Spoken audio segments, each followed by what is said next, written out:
के कार्यक्रम में स्वागत है, जहां हम सच में चाहते हैं कि प्रतिदिन के जीवन का आनंद लेने में आपकी मदद करें। दोष भावना हमारे जीवन में कोई भी सकारात्मक फल नहीं लाती और फिर भी कई लोग दोष भावना में ही जीते हैं। मेरे जीवन में समस्या थी, यदि मैं गलत महसूस ना करूं तो मुझे सही महसूस नहीं होता। ये सीखने में मुझे समय लगा कि मुझे दोष भावना और हीन भावना में रहने की ज़रूरत नहीं है।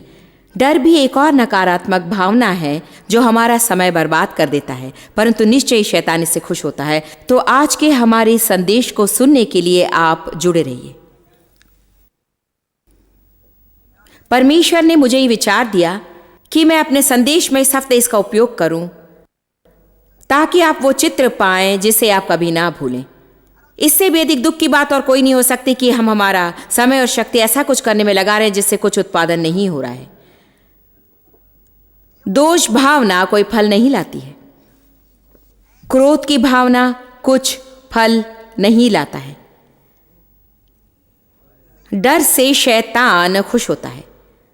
वो आगे बढ़ने से आपको रोकता है या आपके जीवन में कुछ भी भला नहीं करता। बस इस रॉकिंग चेयर पर बैठे बैठे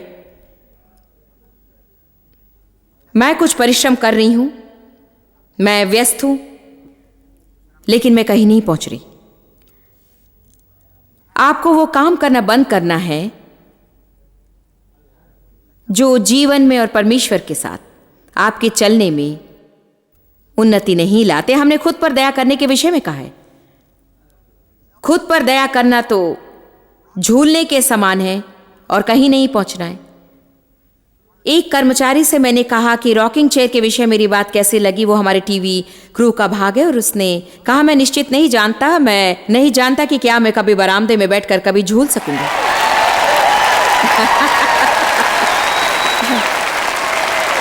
कितने सहमत है कि खुद पर दया करना समय बर्बाद करना है। तो फिर हम ये क्यों करते हैं? यदि मैं यहां बैठकर काफी समय तक ऐसा करती रहती हूं, मुझे थका देगा। आप में से कुछ लोग थक गए और बीमार भी हो गए क्योंकि आपने कई वर्षों तक नकारात्मक विचारों को नियंत्रण करने दिया है।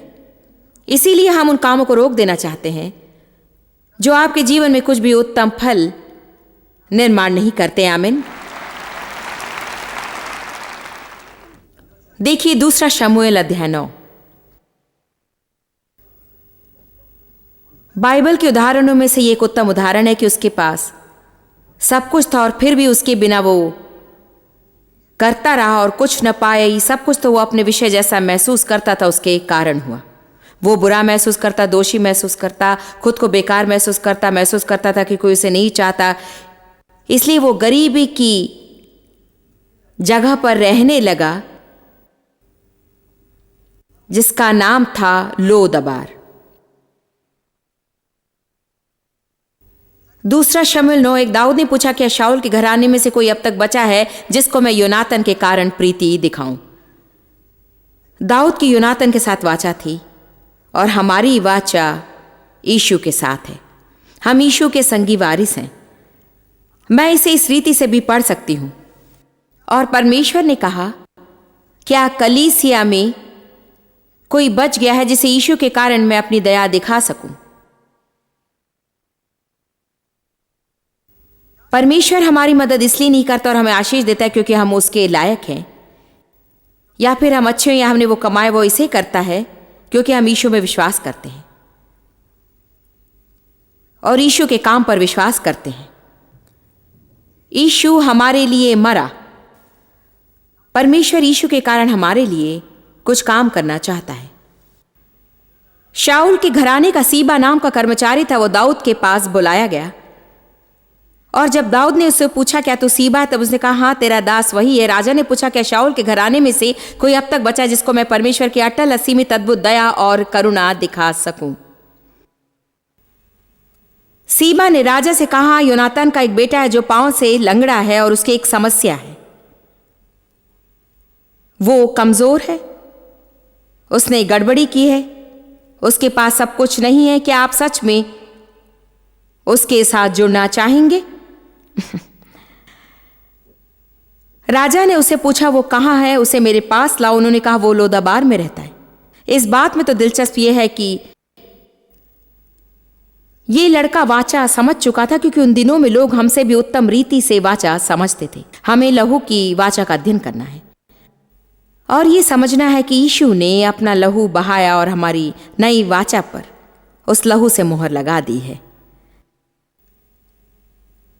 वो वाचा की सामर्थ समझ चुका था। वो जानता और समझता था कि उसके पिता योनातन की वाचा दाऊद के साथ में थी और वो राजा था।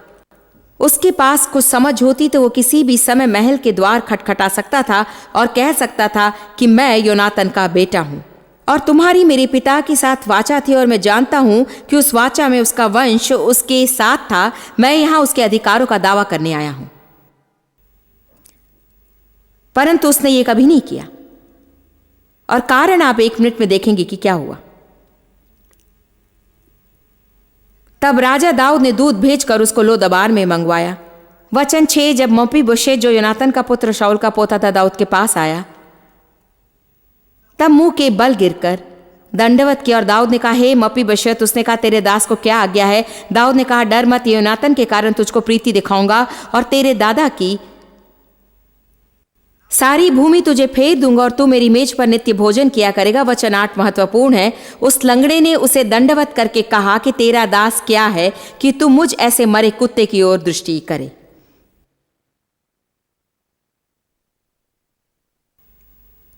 शायद आप इतने बुरे न हो कि आप मरे कुत्ते के समान महसूस करें, परंतु मसीह की देह में बहुत से लोग खुद को पसंद नहीं करते हैं।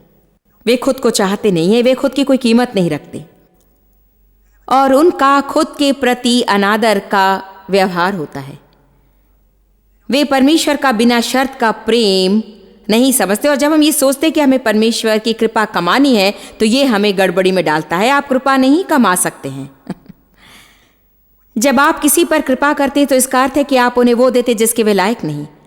जब आप किसी पर कृपा करते हैं तो इसका अर्थ है कि आप उन्हें वो देते हैं जिसके वे लायक नहीं, और जब आप किसी पर अनुग्रह करते हैं तो इसका अर्थ है कि आप उन्हें वो देते हैं जिसके वे लायक नहीं। जब किसी पर अनुकंपा दिखाए तो इसका अर्थ है कि आप उन्हें वो देते जिसके वे लायक नहीं।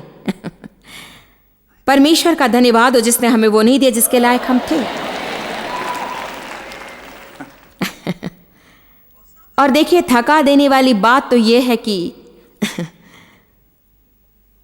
जो परमेश्वर हमें मुफ्त उपहार देना चाहता है उसे आप कमाने की कोशिश करते हैं, जिसे केवल विश्वास से ही प्राप्त किया जा सकता है।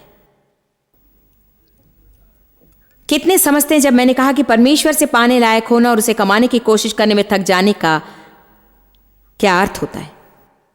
आप कहेंगे, क्या मुझे अच्छा होने की और सही काम करने की कोशिश नहीं करनी चाहिए? हाँ, परंतु जानते यदि आप शैतान की सुनते हैं, काफी कभी काफी नहीं होता है। आप प्रतिवर्ष पूरी बाइबल पढ़ सकते हैं और फिर भी वो आपसे कहेगा कि आपको उसमें से कुछ भी नहीं समझा। हमें काम सही कारण के लिए करना है और सही कारण से परमेश्वर से कुछ कमाने की कोशिश करना नहीं है। परमेश्वर जो देता है वो अनुग्रह के कारण, ना कि कामों के कारण, ताकि कोई मनुष्य घमंड ना करे। जब मेरा दिन अच्छा होता है और मैं लोगों के साथ अच्छा व्यवहार करती हूँ और क्रोध नहीं करती हूँ और प्रयत्न करती हूँ कि आत्मा के बहुत से फल प्रकट करूँ, मेरी धार्मिकता फिर भी मैले चिथड़ों के समान है और फिर भी मैं वो कुछ अच्छे काम का एक दिन लेकर उसे परमेश्वर को मेरे टिकट के रूप में नहीं दे सकती कि अब मेरी प्रार्थना को उत्तर पा सकूं और आशीष पा सकूं। कम ऑन नाउ, आपको लोदबार से बाहर आना होगा। आपको राजा का द्वार खटखटाना है और अपने अधिकारों को मांगना है यीशु के नाम में।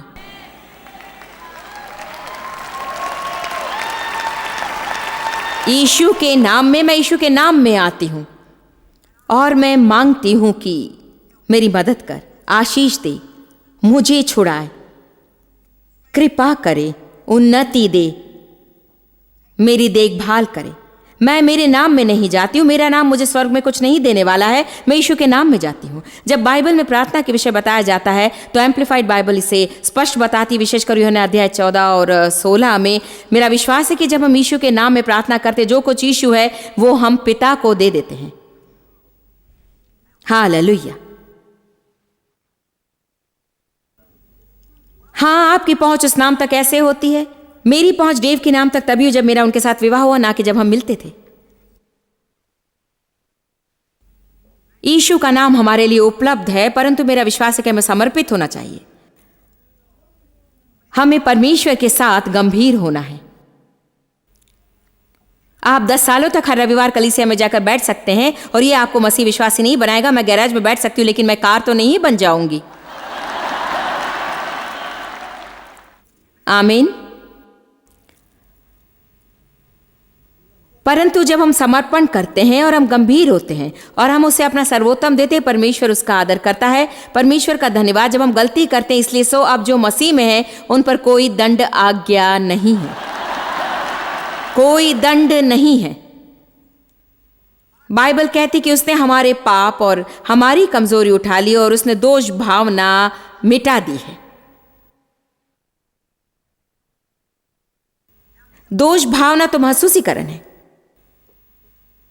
जब आप दोष भावना महसूस करते हैं तो आपको अपने मुंह से घोषणा करनी है कि मसीह में आप परमेश्वर की धार्मिकता है। परंतु मैं बुरा महसूस करती हूं,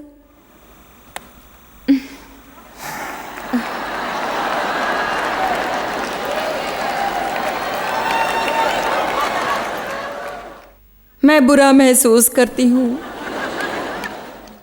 मैंने जीवन में बहुत गड़बड़ी कर दी है और मैं बहुत बुरा महसूस करती हूँ। मेरी कोई कीमत नहीं है। मैं दोषी महसूस करती हूँ, दंड भावना महसूस करती हूँ। मैं महसूस करती हूँ कि प्रभु मेरी प्रार्थना नहीं सुनता है और मैं महसूस करती हूँ कि मेरा मांगना सही नहीं है। महसूस करती हूँ और महसूस करती हूँ, नहीं महसूस करती हूँ और मैं कभी कभी महसूस करती हूँ और फिर महसूस करती हूँ और मैं जीवन भर इसी बेकार जगह पर रहूंगी, इस लोदाबार में मेरी कुर्सी पर झूलते हुए महसूस करती हूँ।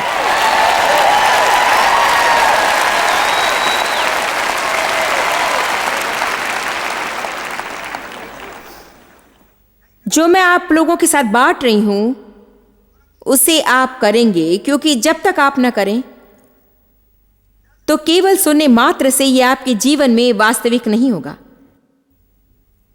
जब अगली बार आप गलती करते हैं और कुछ गलत करते हैं, पाप करते हैं, आप गिरते हैं, तो आप वही करते हैं जो पहला यूहन्ना 1:9 कहता है, पिता मैं मेरे पाप मान लेती हूँ, पापों का अंगीकार करती हूँ, मेरे पापों के लिए कोई बहाना नहीं बनाऊंगी, मैं मेरी क्रियाओं के लिए पूरी जिम्मेदारी लेती हूँ, मैं क्षमा चाहती हूँ, मुझे क्षमा करें और मेरी मदद कर परमेश्वर कि मैं इसे फिर से ना करूं, मुझे शक्ति दे, मुझे बदल दे, मैं सही काम करना चाहती हूं।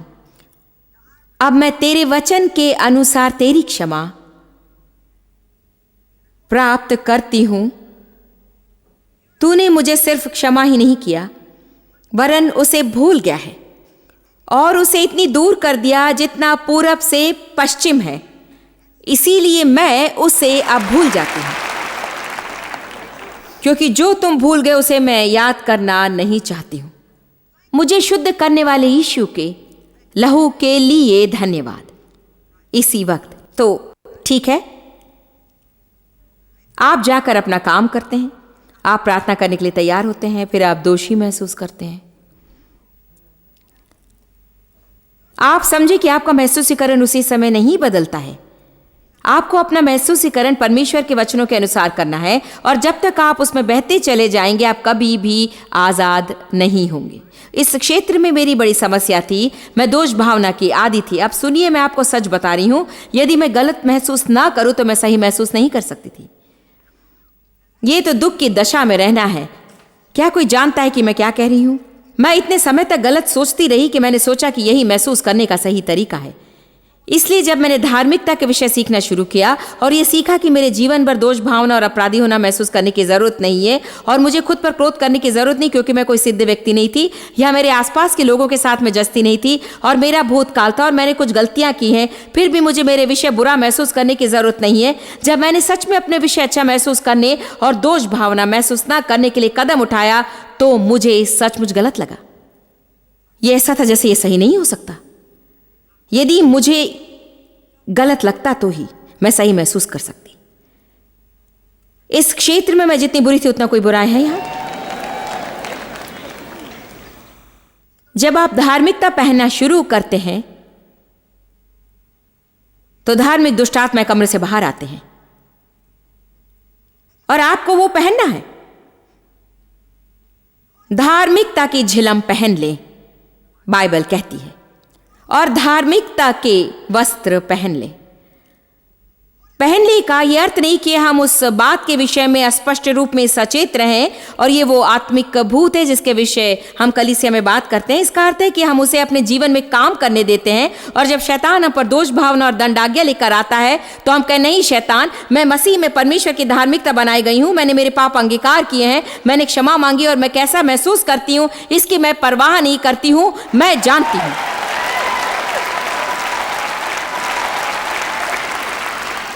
आज मैं आपसे निवेदन करती हूं, आप इसे सदा के लिए ले लें ताकि आप जीवन में उन्नति कर सकें। यदि आप धार्मिकता नहीं समझते हैं तो आप उन्नति नहीं कर सकते हैं। देखिए इब्रानियों 5। मैं जानती हूं कि यहां कुछ लोग हैं जिन्हें इसकी जरूरत है। इब्रानियों 5:12। और हां, ये बहुत ही लोगों की गवाही है। इस समय तक तो तुम्हें दूसरे लोगों को सिखाने वाला होना चाहिए था, तो भी आवश्यक है कि कोई तुम्हें परमेश्वर के वचनों की आदि शिक्षा फिर से सिखाए।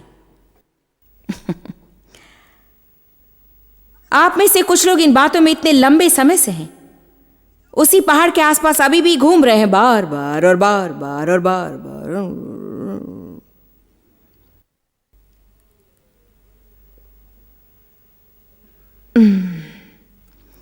हाँ, प्रभु की स्तुति हो। पिछले हफ्ते कलीसिया आ गए, आमीन, हालेलुया। अगले हफ्ते फिर से कलीसिया जाएंगे, प्रभु की स्तुति हो। हाँ, हालेलुया, परमेश्वर भला है, आमीन।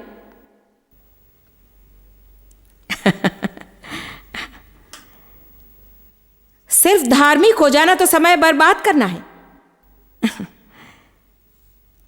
इसे अपने जीवन में काम करने दें। अपनी भावनाओं के अनुसार जीना छोड़ दें और जो आप भीतर गहराई से जानते हैं उसके अनुसार जीना शुरू करें। मुझे कैसे मालूम कि यीशु मेरे लिए मरा? हाँ, मैं बस जानती हूं। मैं आपको नहीं बता सकती कि मैं कैसे जानती हूं, परंतु मैं जानती हूं कि मैं जानती हूं कि मैं जानती हूं, क्योंकि मैंने अपने जीवन में परिणाम देखे हैं। मैंने पर्याप्त बाइबल पढ़ी है और परमेश्वर के वचन में बहुत सामर्थ है। ये तो कोई सामान्य किताब पढ़ना नहीं है, परमेश्वर के हर वचन में सामर्थ भरा हुआ है। इसीलिए जब हम इसे पढ़ते हैं, जरूरी नहीं कि वो मेरा दृष्टिकोण बदले, परंतु वो भीतर कुछ करता है और मैं कुछ जानना शुरू करती हूं। वो वचन तो वो बीज है जो वो भीतर काम करता है। खैर, तुरंत वो मेरी भावनाओं को नहीं बदलेगा, परंतु वो यहां कुछ बदलना शुरू करता है। तो अब हमें निर्णय लेना है, क्या मैं बाइबल के परमेश्वर पर विश्वास करूंगी या मैं मेरे महसूसीकरण के परमेश्वर पर विश्वास करूंगी? क्या मैं अनुमान लगाऊंगी कि मैं सड़ी हुई किसी काम की नहीं हूं क्योंकि मैं दोष भावना महसूस करती हूं, या क्या मैं अपनी तलवार उठाऊंगी और शैतान के पीछे जाऊंगी जैसे कि बाइबल मुझे बताती है और अपना मुंह खोलकर कहूंगी कि मैं कैसे महसूस करती, इसकी मैं परवाह नहीं करती। शैतान, मैं जानती हूं कि यीशु के लहू के द्वारा मैं परमेश्वर के साथ सही बनाई गई हूं।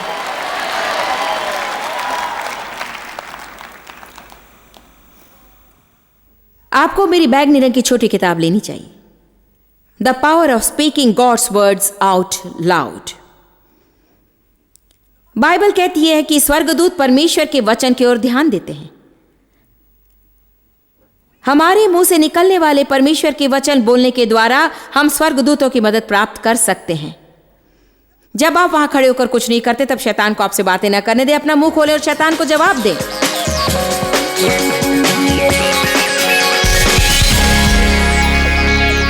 मैं चाहती हूं कि हमारे मित्र और सहभागी ये जान लें कि जैसे आप हमारे साथ सहभागी हैं, आप संसार के दूसरे कोने के लोगों की मदद कर रहे हैं। और ये हमेशा कहती हूं, परंतु मैं विश्वास करती हूं, आपके कारण जो दूसरों के जीवन के लिए हुआ, परमेश्वर आपके लिए करेगा। बस कल्पना करें, यदि आप अपने पहचान के 6 या 7 विश्वासियों के साथ में हैं, आप हफ्ते में एक बार एक साथ आते हैं और आपको शिक्षा चाहिए, आपके लिए केवल एक ही कार्यक्रम आता है, तो कल्पना करें कि वो आपको कितना उत्साहित करेगा और आप हमारी सहायता करेंगे कि संसार के दूर दराज के क्षेत्र तक पहुंच सके। हमारी मदद के लिए धन्यवाद।